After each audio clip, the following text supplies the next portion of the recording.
Hello guys! Hello Virgo! Welcome dito sa aking channel, Kapalaran 888. Welcome Virgo! Alamin natin kung anong messages, vibration, gabay energy para sa lahat. Ito ay general reading, so I hope na makuha mo yung energy na talagang para sa'yo, Virgo.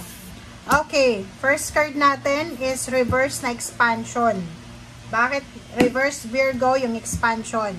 Okay, paki-comment sa comment section yung mga Virgo dito, fresh graduate, Virgo na nawala ng trabaho, na terminate, ex-abroad, ex-OFW, Virgo na napapagod sa ginagawa nila.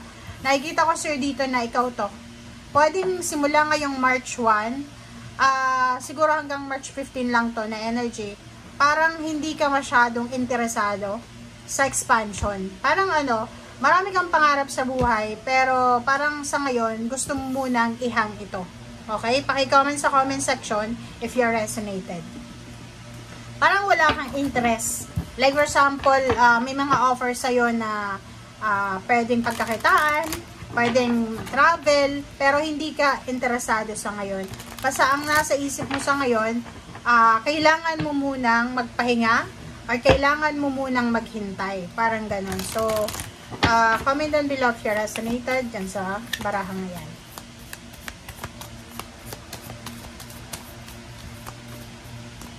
Okay. Playtime. Oh. So, parang nakikita ko sa'yo dito na ang ibang Virgo sa ngayon, siguro matagal kayong nagtatrabaho, siguro pagod kayo sa ngayon, kaya wala muna kayong focus sa ngayon, wala muna kayong interest sa pagtatrabaho, paghahanap buhay. And nakikita ko sa'yo dito na nakafocus ka muna sa playtime. Parang mas pinaprioritize mo muna ngayon yung pamilya mo. Kung may anak ka, pamilya, yung parang spending time with your family kahit walang pera, kahit walang trabaho, kahit walang ipon, kahit zero balance. Pasang nakikita ko sa'yo dito, you're enjoying the time with your family, enjoying the quietness, or kung ano man itong ini-enjoy mo. Kaya sa ngayon, hindi ka muna interesado sa kung ano yung pwedeng interest mo dati. 10 of Torches and 4 of Cups. Nakikita ko sir dito, Virgo, may isang tao na naghihintay sa'yo.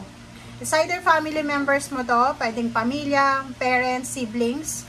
Nakikita ko sa'yo dito na may obligasyon ka sa kanila. Pwedeng naghihintay sila sa'yo or ikaw ang naghihintay sa kanila. Hindi ka siguro makapag-expand, hindi ka makapag-desisyon kasi nga naghihintay ka. So, paki-comment sa comment section dito kasi parang nakikita ko sa'yo dito na meron kang obligasyon pero hindi siya yung priority mo sa ngayon. May obligasyon ka, like may anak ka, pero ang priority mo sa ngayon, sarili mo, parang gano'n. So, yun lang yung example dito. May parents ka na nangangailangan ng tulong, but wala ka munang gagawin sa ngayon na March first 15 days kasi iniisip mo na hindi kang masaya, hindi ka ready, parang gano'n. So, comment down below. Oh, tingnan mo. So, nakikita ko sa'yo dito, itong dalawang to, ang 6 of Torches is all about victory, success, recognition, awards, rewards, positive energy, good luck, good karma. Ang problema dito is 4 of Swords. Alam mo na pwede mong makuha to. But, ang ginagawa mo sa ngayon, mas pinaprioritize mo yung 4 of Swords. Parang nakikita ko sa'yo dito na mas pipiliin mo or mas pinipili mo sa ngayon yung peace of mind.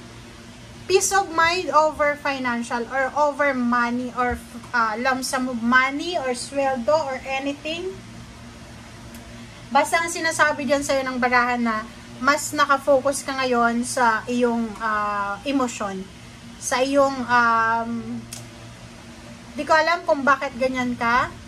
But ang nakikita ko sa'yo dito na gusto mo munang manahimik.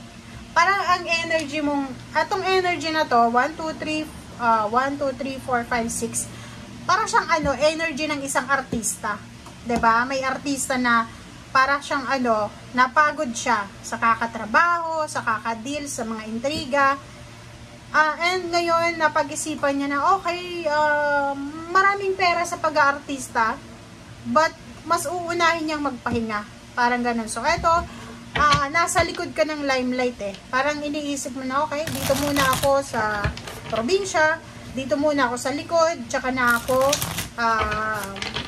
haharap. Parang ganun. So, nasa ano ka, emotional withdrawal siguro. Parang ganun. Okay. Ace of Torches, wow. Yun lang. Kasi, alam mo Virgo, sinasabi ng baraha sa'yo na may unexpected dito na posibleng mangyari. Pwedeng meron kang matatanggap na financial offer, higher salary or higher position, na pwedeng magdala sa'yo ng excitement. But ang problem nga dito is nakafocus ka sa sarili mo, sa pagpapahinga. Kaloka, oh. Tingnan mo, paki-comment sa comment section. Tingnan mo to, oh. Ilang taon ka na ba? Kasi parang nakikita ko sa'yo dito, medyo bata ka pa, nasa 40 below or 50 below, 60 years old below. Huwag ka munang magpahinga, huwag ka munang mag-retire. Kasi kung makikita mo dito, tingnan mo to, oh.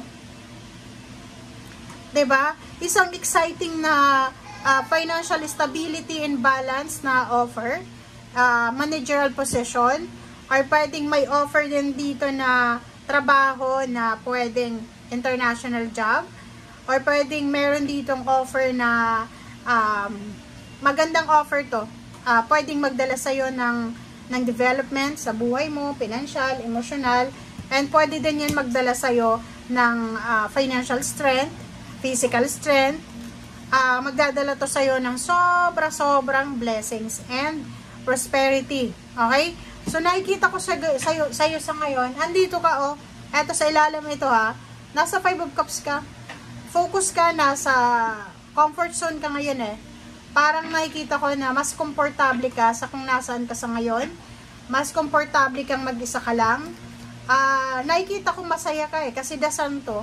So, kung nasaan ka man sa ngayon, nakikita ko sa'yo dito na contented ka, masaya, contented, and wala kang masyadong iniisip, kundi kung ano yung nasa kasalukuyan. Which is, normally, yun naman talaga dapat ang buhay natin, diba? Pero kailangan natin kumayod, kailangan natin ng trabaho, para mabuhay tayo. Pero may mga tao talagang gano'n na kontento na sila kung anong meron sila. Okay? Okay. So, Virgo, sinasabi sa'yo dito ng barahan na kung yan yung gusto mo, i-enjoy mo lang, but wag na wag mong i-give up yung pangarap mo, ha. Pag ready ka na lumabas sa comfort zone mo, anytime lumabas ka, hanapin mo kung nasaan ka nababagay.